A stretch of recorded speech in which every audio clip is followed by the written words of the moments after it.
It's the 77 WABC News Hour. Talking the news with Noam Laden. All the news you need to know with Joe Nolan, traffic, Justin Ellick, sports. And now, Talking the news with Noam on 77 WABC. Yes, that's me, 5 o'clock. Good morning. It is Monday, February 3rd. Oh, it's my younger brother's birthday. Happy birthday, Zev. Your forecast from the 77 WABC Weather Center. A mostly cloudy day on the way. High going to be 43. Tonight and overnight, clouds hang around, low 41. And then Tuesday, sunshine, high 44. If you're walking out the door with us right now, it is 35 and cloudy in East Hampton out on Long Island. It's 28 and cloudy in Piscataway over in New Jersey.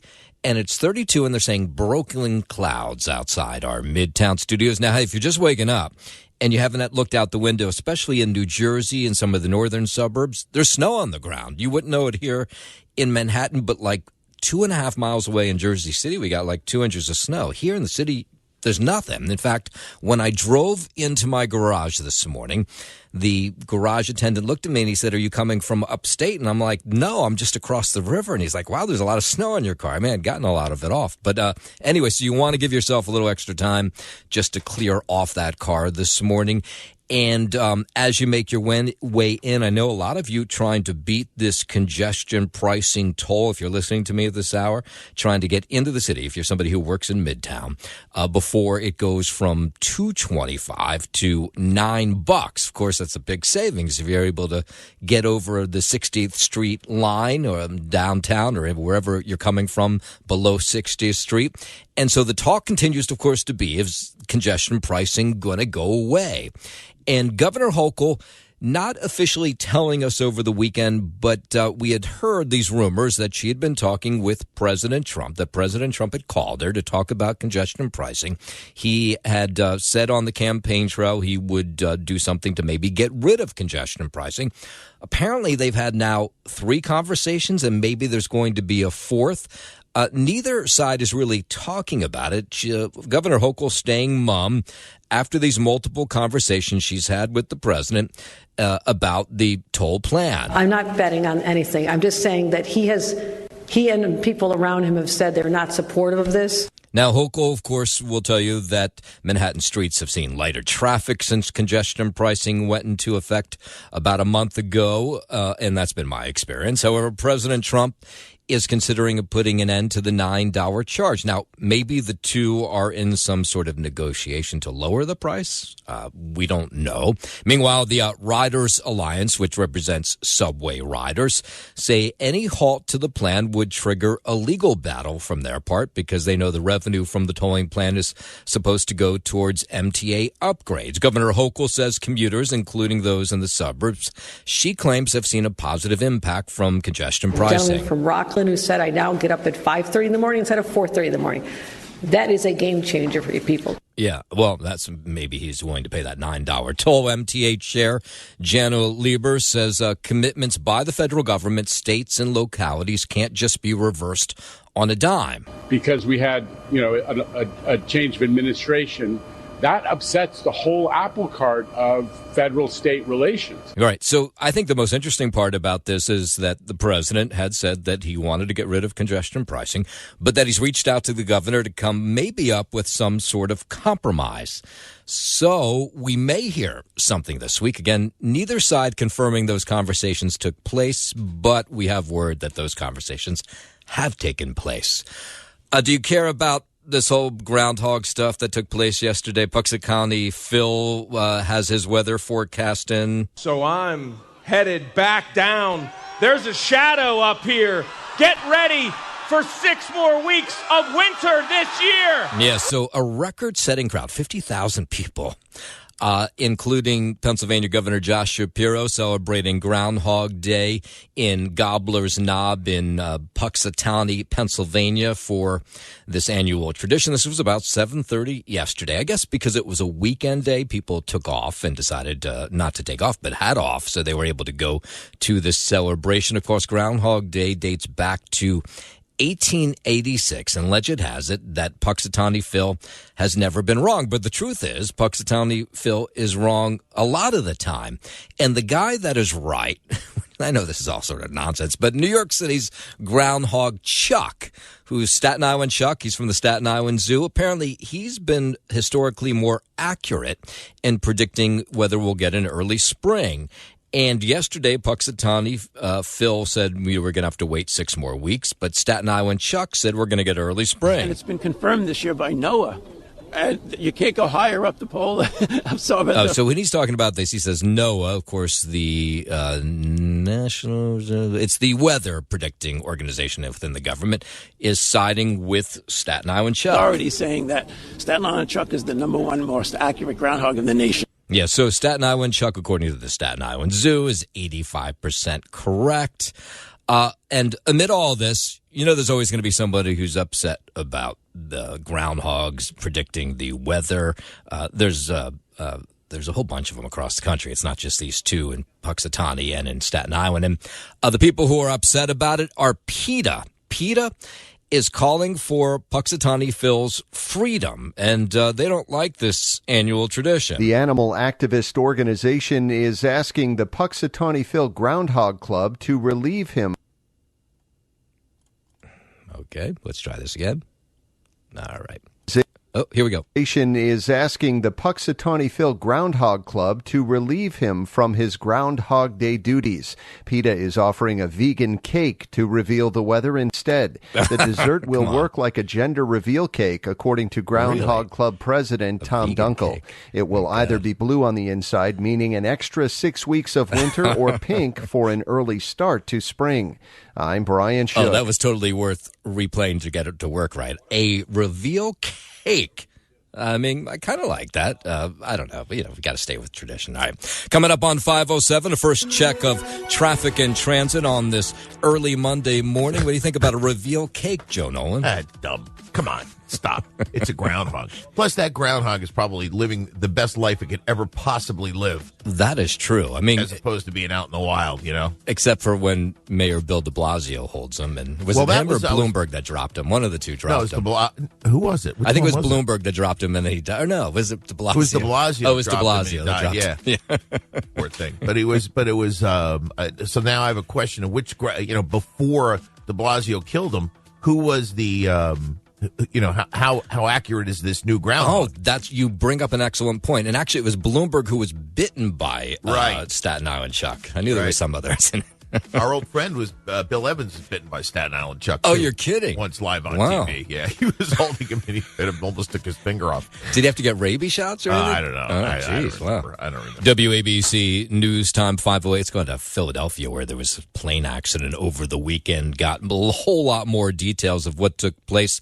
7 people confirmed in that crash of a medical jet in Philadelphia. The city's managing director says the death toll could rise because there was a bunch of injuries on the ground. It will likely be days or more until we are able to definitively answer the question about the number of folks who perished in this tragedy. And, of course, they're trying to figure out exactly what went wrong. So the air ambulance plunged to the ground. It exploded shortly after takeoff from the airport in Philadelphia. In addition to the 6 people on board, 1 person on the ground was killed. At least 22 people, others, they were injured on the ground. And we still don't know how they're all going to do. I mean, 2 of them are in critical condition. We have a lot of unknowns about who was where on the streets of this neighborhood last night at the time of impact. Philadelphia's Mayor Sherelle Parker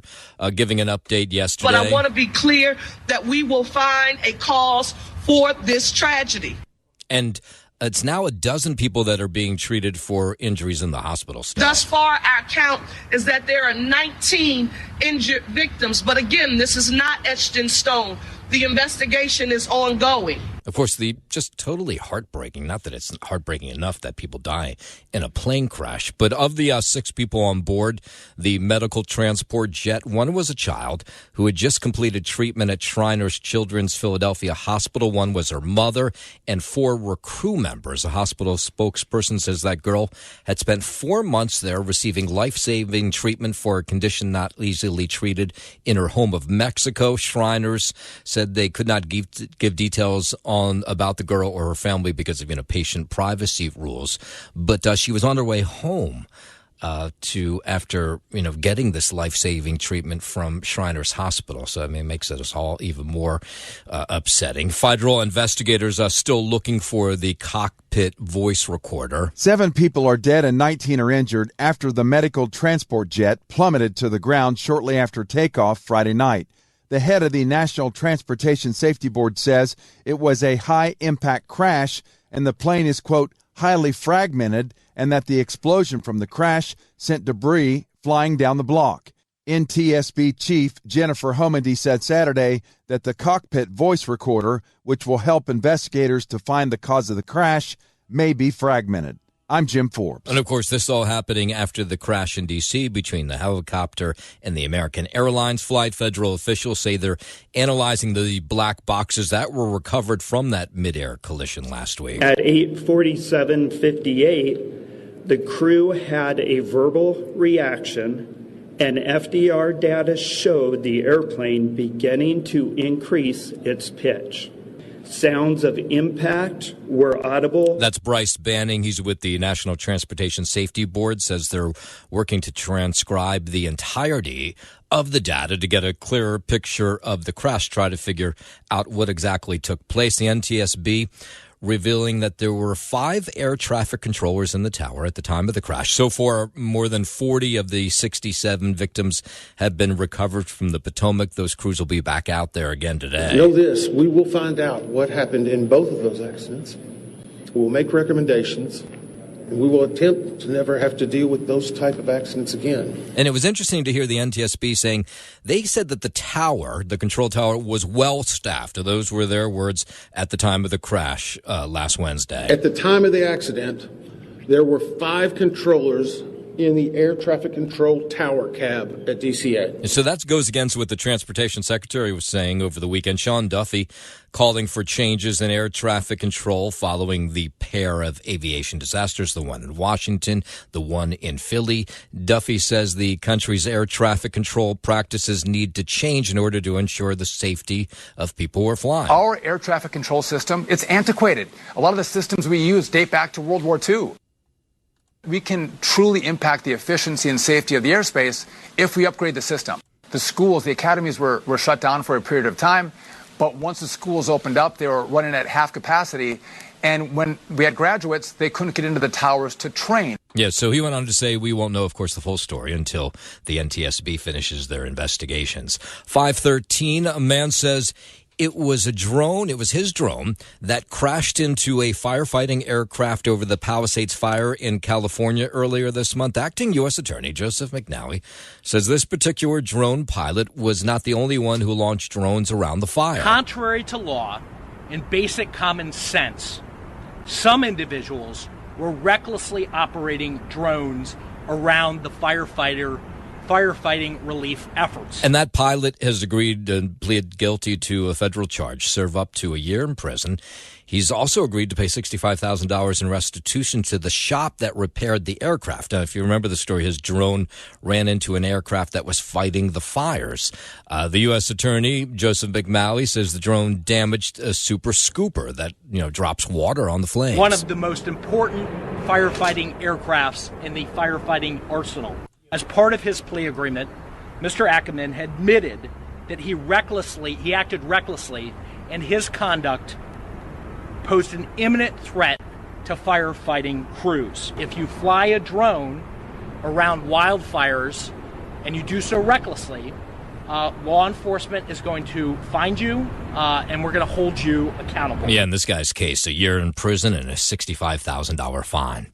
All right, 5:15. Let's head over to the 77 WABC Sports Desk. Happy Monday. Good morning, Justin Ellick. Happy Monday. Good morning to you, Noam Layden. We'll start here in the NBA and the busy weekend that was ahead of Thursday's league trading deadline and a blockbuster trade that figures to impact the Western Conference balance of power for years to come. The Lakers, Mavericks, and Jazz have completed a 3-team trade that sends Luka Doncic to L.A. and Anthony Davis to Dallas. The Lakers received Doncic, Maxi Kleber, and Markieff Morris from the Mavericks, who announced the trade on yesterday morning. The Dallas Mavericks acquired Davis, Max Christie, and the Lakers' 2029 first-round pick. The Jazz received Jalen Hood Schifino and the LA Clippers 2025 second-round pick and the Mavericks 2025 second-round selection. But really, the gist of that deal is Doncic for Davis. Their huge shakeup in the Western Conference. The better part of that deal, I think the Lakers. Yeah, did, no? Obviously the Lakers. I mean, the contention with Doncic from Dallas here seemingly is that he was out of shape and wasn't really trending in the direction that they wanted to take this team, in the foreseeable future. And they shed that weight, no pun intended. But this guy is a league MVP candidate year in and year out. And Anthony Davis is sort of, on the downhill trajectory in terms of his career. So, the Lakers, kind of in a way, on the surface here, at least in the immediate future, fleeced the Mavericks here. I mean, in the long run, you never know what could happen, and the Mavericks seem to think that defense, quote-unquote, wins championships, and that's why they bring in Davis, a big man who can play some lockdown D. But, Luka Doncic is a guy that's put up 70 points in the playoffs. Yeah, and, and nobody seemed to know about this. I mean, they asked LeBron. He said, I had no idea. People on the Mavericks, no idea it was happening. And you would figure LeBron would be in on the loop, Yeah. He usually seems to be in terms of, that Lakers front office, at least in the loop of communication. Whether or not he actually has a say on the deal goes through, who knows? But you would think they'd at least try and let him know because him and AD, they were the 1-2 on that Lakers starting five. So also out of the NBA yesterday, Noam, the Sacramento Kings are finalizing a trade to send De'Aaron Fox to the San Antonio Spurs and acquire Chicago Bulls guard Zach LaVine as part of a 3-team trade involving multiple players and draft picks. This trade of Fox and LaVine means that 4 players averaging 20 points per game have now been dealt by the deadline, the most before any deadline in NBA history. And looking ahead to local action on the hardwood tonight, the Knicks will be out there at 7:30 p.m. hosting the Houston Rockets. That is your Sports Zone, and I'm Justin Ellick on 77 WABC. WABC News Time 5:19. Let's go down to Washington. Weekend for the president. He was talking tariffs. He was talking the end to the Russia-Ukraine war. Speaking to reporters, Trump said he plans to end the war soon, has been speaking with Russian President Vladimir Putin on how to accomplish that. It's just a senseless situation, and it's got to stop. So whatever I can do to stop it, and we are having discussions, yes. The president even claimed the war would have never started if he was president at the time. He called the conflict horrible, said millions of people have killed, noting that soldiers have lost their lives on both sides. The president also laying down these big tariffs over the weekend, 25% tariffs on Canada and Mexico imposed on Saturday. Now, he was talking about this before he laid them down over the weekend. They've treated us very unfairly.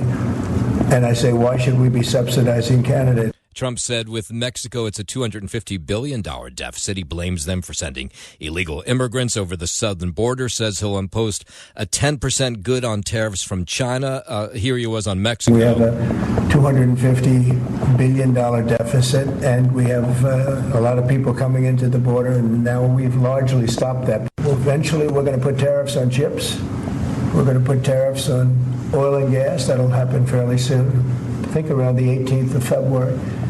And we're going to put a lot of tariffs on steel. All right, so you can imagine there's a lot of reaction from those countries. Canada's ambassador to the U.S. says their country will respond to tariffs with their own tariffs of 25% on U.S. goods. This is not something that Canada wants to do. This is not a path that we are interested in going down. We are actually interested in being and continuing to be your best customer. That's Kirsten Hillman. She stressed that Canadian citizens will expect a response to Trump's tariffs, so they're going to get that. She emphasized the U.S.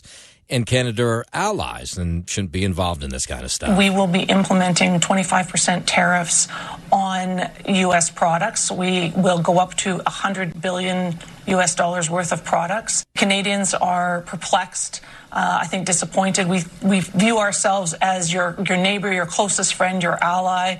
Yeah, and then China says it'll file a lawsuit now against the U.S. in response to the announcement of a 10% levy on Chinese imports. Calling the new tariffs a serious violation, China's Commerce Ministry says in a statement the lawsuit will be filed at the World Trade Organization, and that China will take corresponding countermeasures to firmly safeguard its own rights and interests. While Canada and Mexico have both said they would retaliate with tariffs of their own placed on goods from the U.S. In 3 executive orders, President Trump imposed 25% tariffs on Mexican and most Canadian imports, and raised tariffs by 10% on goods from China starting on Tuesday. I'm Scott Carr in Washington. WABC News Time 522. Let's go down to the U.S.-Mexico border. Latest numbers show that illegal immigration has plummeted since President Trump took office. An average of 126 people are being caught each day on the southern border. I don't remember a day in my 26-year career as a Border Patrol agent that we had that few apprehensions. That's Texas Sheriff Thaddeus Cleveland, whose district stretches across a section of the southern border. He's praising President Trump for following through with the campaign promise. The president shared a graph on social media. It shows at the end of the Biden administration, there was daily apprehension rate of more than 2,000, now down to, well, that average of 126. It takes a strong leader telling the rest of the world that you're not going to come to our country illegally. We're going to see the cartels get more brazen. We're going to start, shutting their pathways down. Meanwhile, Homeland Security Secretary Kristi Noem says those in the U.S. legally should not fear immigration authorities. She was on Meet the Press over the weekend from the border town of Del Rio in Texas. She says ICE is targeting illegal immigrants. If legal immigrants are afraid of being wrongfully detained, they shouldn't be. She says we're not going for those people. The media has said that that's a possibility. There's nothing from this administration, from President Trump, or from any of the law enforcement individuals in these communities that has said that they need to walk around and be concerned about that at all. Now, her comments come amid reports that ICE agents have detained multiple people who are in the country illegally. We had that case in Newark where a former member of the military was arrested. He was let go then. If I've heard that expressed by people that are legal citizens of the United States, it's because the media has perpetuated that fear. And Noem was pressed on the planned use of Guantanamo Bay. There's a thought that about 30,000 of these migrants who are here illegally could be housed at Guantanamo Bay. If you look at what we are doing today is targeting the worst of the worst. We've been very clear on that. The priority of this president is to go after criminal aliens that are making our streets more dangerous. 524, the Democratic Party has a new leader. Over the weekend, party members elected Ken Martin as their next chair of the Democratic National Committee. The fight is for working people. The fight right now is against Donald Trump and the billionaires who bought this country. So he clinched the victory after gaining support from the majority of the DNC voters on the first ballot. But if you'd seen this meeting, or at least heard from people who were at this meeting, they said it did not go well, that Democrats were complaining they had no real message to entice Americans. But they're hoping Ken Martin can turn that around. We have one fight. We have one fight. The fight's not in here. The fight's out there, right? Martin edged out 7 other Democrats to replace outgoing chair Jamie Harrison. 525 out to Rhode Island, where a couple there celebrating the successful birth of spontaneous identical quadruplets. Rachel Vargas gave birth to the 4 identical girls at Banner Hospital in Phoenix, Arizona last week. Sophia, Philomena, Veronica, and Isabel are currently in neonatal intensive care. Vargas's doctor says the babies, weighing about 3 pounds each, came out healthier and more developed than they expected. Vargas and her husband traveled to Phoenix specifically for the specialized care. Giving birth to identical quadruplets is very rare and happens just once in about 40 million births. I'm Rob Martier. WABC News Time 525. There's been this movement, of course, to take phones out of the hands of kids during the school day, which, by the way, I think is a great move. In Northern California, players on a softball team say they have turned in their smartphones for flip phones. These are high school kids, and the idea is that there's no apps, no scrolling, no distractions, and they're doing it for an entire month in an effort to raise awareness about social media's impact on the mental health of teenagers. Jennifer Christensen, whose daughter plays on the team, came up with the concept, and shockingly, these high school kids said, okay, let's try it. It's created so many issues with confidence and self-esteem and interpersonal relationships. Yeah, so we'll check in with that team in a month from now. A global study shows that good oral hygiene, including flossing, reduces your risk of stroke. The study's lead author from the University of South Carolina followed 6,200 people who answered questions about flossing for 25 years. The main findings were that people who said they flossed their teeth at least once a week had a between 22 and 44% lower risk of suffering a stroke. The study also found that the lower stroke risk was independent of whether participants had routine dental checkups or how often they brushed their teeth. I'm Mark Mayfield. It's the 77 WABC News Hour. Talking the news with Noam Laden. All the news you need to know with Joe Nolan, traffic, Justin Ellick, sports. And now, Talking the news with Noam on 77 WABC. Yes, that's me, 5:34. Good morning. It is Monday, February 3rd. Your forecast from the 77 WABC Weather Center. Mostly cloudy day on the way, but a little warmer than it was over the weekend. The high 43. Tonight and overnight, clouds hang around, low 41, and then Tuesday, sunshine, high 44. If you're walking out the door with us right now, so happy you are, 35 cloudy in East Hampton out on Long Island, 28 and cloudy in Piscataway over in New Jersey, and 32 and clear right outside our Midtown studios. I'll warn you, by the way, if you're just waking up. You might have missed it. It snowed overnight. Not here in the city. You wouldn't even know it snowed. But even in Jersey City across the river, a couple inches of snow fell. So you're going to need some time to clean off your car. The streets are great. I mean, they're bare top, but your car definitely has snow on it. So give yourself some time to do that. We will start this half hour up in the Bronx. A man is recovering after plunging down an elevator shaft there yesterday. Firefighters say they found this 78-year-old man on top of an elevator car inside the shaft. This was in the building on Boynton Avenue in Soundview. I mean, the amazing part is this guy survived this thing. When they found him, he was unconscious. We had to use a hoisting operation to get the... Let's try this again. Someday maybe they'll fix my computer. Use a hoisting operation to get the person off the elevator. And we make sure we have plenty of safety on the line, the patient, the members that are down the hole. And it took us a little bit, but we got him out rather quickly. Yeah, so officials do not know how that man ended up there, but it took a special rescue operation to get him out. Police say the incident appears to be just totally accidental, and they go on to say that he's going to be okay, so that's the good news. Governor Hochul says New Yorkers will pay an economic price for the tariffs that were imposed over the weekend on Canadian goods. The governor says Canada and New York are economically intertwined and have been since the founding of the U.S. It's like all part of one region. And we have a lot of trade between us. And it's critically important for our farmers and our manufacturers and all the areas we produce materials that Canada needs, that we get that across the border with ease. Appearing on MSNBC, Hochul says it is not surprising that Canada quickly imposed retaliatory tariffs on American goods. She adds that if the president's aim is to stop the flow of fentanyl into the U.S., New York is already working to do that. Larry Kofsky, NBC News Radio. WABC News Time 5:39. Let's go down to Lawrenceville, New Jersey. Rider College, 6 Democratic candidates running to be the next governor of New Jersey, taking part in the first primary debate of the season last night. Of course, the primary election is June 10th, and Election Day would be November 4th.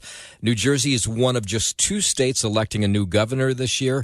Trump's immigration policies in New Jersey was a big topic last night, a hot topic. Newark Mayor Ross Baraka, he's one of the people running for governor. We cannot risk the 4th Amendment, the 14th Amendment to push this political agenda that Donald Trump has, really based in white supremacy and racism. So Baraka was directing his seat at one of the people who's considered one of the leading candidates. That's Congressman Josh Gottheimer.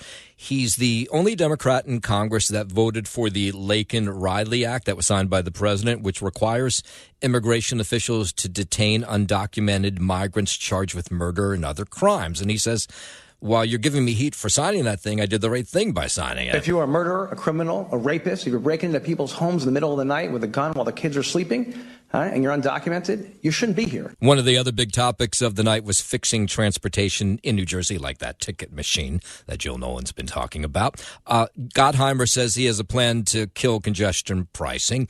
Mickey Carroll, the congresswoman, she's also running for governor. She says she would grade New Jersey Transit an F for its ability to get people to where they're going. We really need to fix this because we are now on our third summer of hell, and we can't wait for the funding from the Gateway Tunnel project. That's why I've gone back to Amtrak. We need to hold them accountable. Jersey City Mayor Stephen Fulop says if he were elected governor, the first issue he would tackle is correcting transit as well. Yeah, I think the first issue would be confronting two things. The first is correcting transit, that tax that I mentioned that was only for 5 years, fixing that in perpetuity.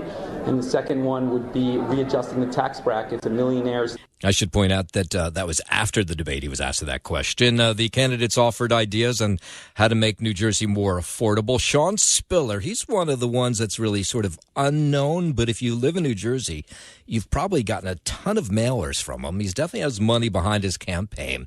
He's the president of the New Jersey Education Association, and he says he's one of the few people that's been in business, knows how to bring things down like the cost of health care. I'm really proud to be the only one who's up here on the stage who's designed health care plans that literally save people billions of dollars, both from the employer side, employee side. That's bringing down costs. And former New Jersey Senate President Steve Sweeney, he's in the race as well. As Senate President, I had up to 80 school districts studying consolidation, and we came up with a bill so we could accomplish this, and so I feel strongly that we can do it. You know what was interesting is last night they didn't talk about how damn expensive it is to live in New Jersey and how to bring down those costs, which I think would have been a big topic. So the Republicans in the race, they will debate on Tuesday. That includes Jack Ciattarelli, who was the GOP nominee in 2021, and he'll face off against Bill Spadea, of course, now the former host at New Jersey 101.5, former State Senator Ed Durr, and John Bramnick will all take part in debate at Rider College on Tuesday night. 5:43. Some scary moments for people who are flying into LaGuardia yesterday. And, of course, with all the crashes that have taken place, the one in Philly, the one down in Washington, that had to be on these passengers' mind. They were on the runway at an airport in Houston getting ready to take off. This was a United Airlines flight coming into LaGuardia when someone pointed out there were flames coming out of the engine. Now, the plane was actually on the runway, zooming down the runway, about to take off when they abandoned that takeoff.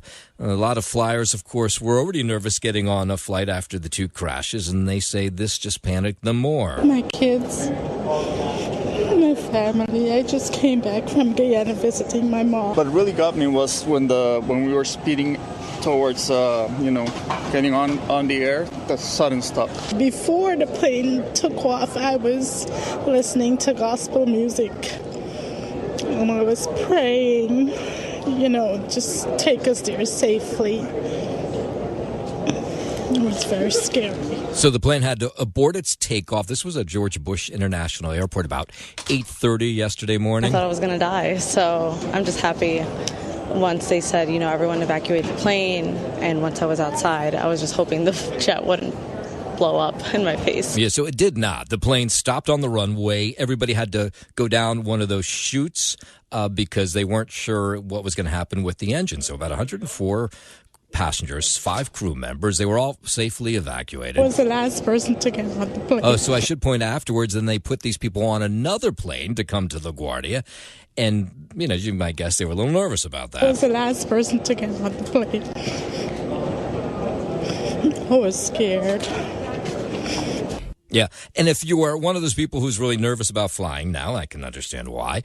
This psychiatrist has some ideas of what you should do as you're getting ready to jet off. Really perfect the art of breathing deeply and slowly. Yeah. 1, 2, 3 in, 1, 2, 3 That's out. I put on relaxing music during takeoff, and I also try to find a very engaging book. Okay, that works for you. Good for you. All right, 5:45. Let's head over to the 77 WABC Sports Desk, and here's Justin Allen. Thank you, Noam. All in, and we'll start here in the NBA in the busy weekend that was ahead of Thursday's league trading deadline. In a blockbuster trade that figures to impact the Western Conference balance of power for years to come, the Lakers, Mavericks, and Jazz completed a 3-team trade that sends Luka Doncic to L.A. and Anthony Davis to Dallas.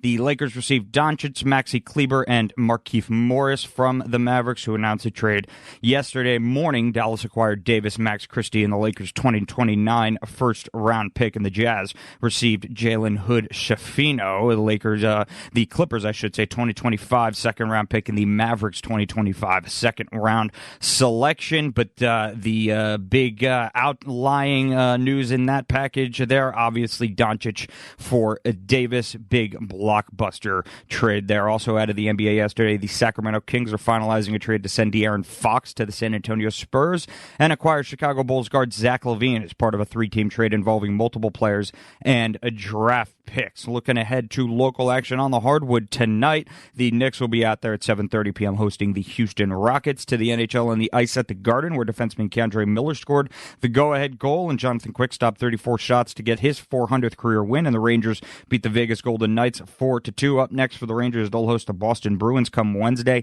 Down in Florida, the Islanders got doubled up on by the Panthers. The final score there, 6-3. Coming up next for them, they'll host Vegas tomorrow night. And lastly, in Buffalo, the Devils got outlasted by the Sabres, losing 4-3. Up next for Jersey, they'll play at Pittsburgh tomorrow night. That is your Sports Gnome, and I'm Justin Ellick on 77 WABC. WABC News Time 548. NYU Langone Health in Manhattan is reportedly canceling appointments for transgender children seeking treatment. The New York Times reports the appointments were for two 12-year-olds who had been scheduled to receive implants containing medication that would block puberty.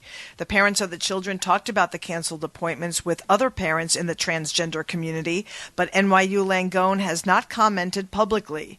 A father of one of the children says his child's doctor had informed him that because of the new administration, the hospital will not do the procedure. President Trump had signed an executive order threatening to withhold federal funding to hospitals that provide gender-affirming treatments. I'm Lisa Salvati. A beloved food pantry, you can bring that music down, in Bed-Stuy says despite full shelves of fresh produce donated from local stores, eager volunteers and 60,000 people served from this one Bed-Stuy beloved pantry. They think they're going to lose their space. They can no longer hold on to the space, this pantry in Bed-Stuy that feeds so many people. So they need to raise a whole bunch of money. They don't think they're going to be able to do it in such a short period of time. And there's a lot of people who use this food pantry. If we were to close our doors, we're serving at this time over 60,000 participants. That's a lot of community members that wouldn't be able to be assisted in the same setting. And that would be a huge hardship for them. This is the Santana and Varga charities. So they need about $25,000 to keep their current lease. And so they're hoping people will pitch in. The shelves there, it's an interesting place. So the way they work the pantry is they have it set up like grocery stores. So the people who come in who can't afford to buy groceries get that shopping experience so they don't feel humiliated by having people hand stuff to them. They can walk around with a cart, put the food in the cart, and then walk out. It's because a lot of people out here feel divided. So it makes them feel like we all are equal. So they could, just the way they shop in the supermarket, it's like shopping here in the supermarkets here. They get a lot of good name brand food. We have eggs, peanut butter, cereal. We see you got Chex, applesauce. Look, sofrito. You got the sofrito. You can't go wrong with the sofrito. Yeah, so no date has been released for their final day. Again, they're hoping they can raise this $25,000 to keep their space in Bed-Stuy and continuing to feed, they say, about 60,000 people a month. This was the first weekend of the Hoboken Path Station being shut down, which is a big deal. About 20,000 people use that Path Station on an average day. And it is amazing, no matter how many times you warn people that they're closing the station, people show up as they were over the weekend, shocked to find that the Path Station's closed for a month. No, they never do anything on time. They're not going to do it on time. Of course. They said they will. In fact, I think there's a chance it'll be done earlier because there's so much risk for the Port Authority and the politicians to take longer that I think it'll, they gave us the outside limit is my guess. Yes, so the idea is that it's supposed to open on February 25th, as you heard from some riders there, that they don't believe that's going to happen. But Port Authority officials, they're now rolling out these extra ferries. Normally the ferry ride across from Hoboken into the city is $9 or $10 each way. Now it's $3 for the next month. They've also added a whole bunch of buses to add supplement the ride for people who normally take the path in. You're going to go to Sea Caucus, go do that torture, go to New York, switch over there and come back home. It's going to all work out, though, I'm sure. A month of no train is going to mean I have to go all the way to the bus stop, walk through Times Square, so it's inconvenient. It's more dangerous over there. Yes, a crews are working to repair tracks along with damage that was done by Hurricane Sandy more than a decade ago. So they hope to get that done with a month's period of time. 5:52, Governor Hochul hinting at the fact that she has been speaking with President Trump about congestion pricing. Hochul staying mum about these multiple conversations that have been reported with the president about some sort of compromise. Now, President Trump had said during the campaign that he would get rid of congestion pricing, but clearly he's reached out to Hochul to make some sort of deal on it. I'm not betting on anything. I'm just saying that he and people around him have said they're not supportive of this. Now, Hochul says Manhattan streets have seen lighter traffic since congestion pricing went into effect almost a month ago. However, Trump is considering putting an end to the $9 charge for most cars entering below 60th Street. Meanwhile, the Riders Alliance, which represents subway riders, say they want that money to continue to come in because it'll fix all that's wrong with the subways, and they'll sue if congestion pricing is pulled off the table. Now, it's not so easy to do. There'd be a lot of maneuvers to make this happen, and maybe that's why President Trump has reached out to Governor Hochul to come up with some sort of compromise. A gentleman from Rockland who said, I now get up at 5:30 in the morning instead of 4:30 in the morning. That is a game changer for you people. She points to a lot of people who say that their commute has become better. MTA Chair Jano Lieber says commitments by the federal government, states, and localities can't just be reversed on a dime. So if they want to end congestion pricing, it would take a while. Because we had, a change of administration, that upsets the whole apple cart of federal-state relations. Yeah. 5:54, let's go out to Long Island. A fish and reptile store in Bayshore, Long Island, closing its doors over the weekend. So they hadn't paid their electric bill, and had to be for a long time. We didn't get an exact number, but they usually don't. This is PSE&G out on Long Island. They usually don't turn off your power unless you haven't paid for a really long time. So you can imagine for a pet store, especially a fish and reptile store, where it involves running water and heat lamps to keep the reptiles warm. If you turn off the power, that's a big deal. Well, they did turn off the power on Friday, and the store owners panicked to take care of these animals. We got all these animals in here, and now they have no power. There's no water's not circulating. And they came and they shut our power off.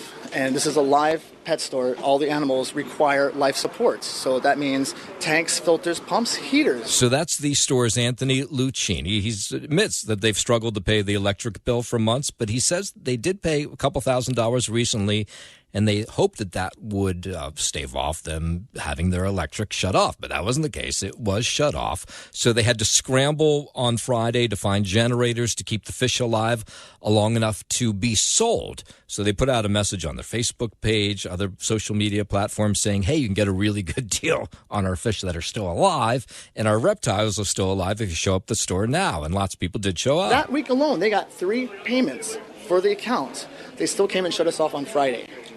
And we're not talking about like $50. We're talking about thousands of dollars here. Yeah, my thought is, though, usually they will compromise if you have some money in the tank to give them, but maybe they didn't. Anyway, the owners of the store, which is called Caribbean Blue Aquatics, held a fire sale over the weekend, and people love a good deal, so they were showing up to get live fish, tanks, pet food. They were selling everything. People lining up outside the store over the weekend. Yeah, we saw the post on Facebook, and we were like, we got to come out here, save some fish. We got all these animals in here, and now they have no power. There's no water's not circulating. Yeah, so those people said, hey, I just showed up to save these pets and, of course, get a good deal. And they sold off a lot of the store. And Lucchini, who owns this store, Anthony Lucchini, says they're going to open up somewhere else. But, again, most of these animals went over the weekend. Hopefully we could, rehome a couple of them. And I saw a bunch of the lizards got rehomed, too, so the reptiles at least. It's just a sad situation. Yeah. And we're doing our best to try to make it better. And let's end with this story. Blue Man Group, which has been off-Broadway in Lower Manhattan since 1991, had its final performance yesterday. The people who own the rights to the show say it was no longer making the kind of profits that they had in the past. I mean, this is a long run.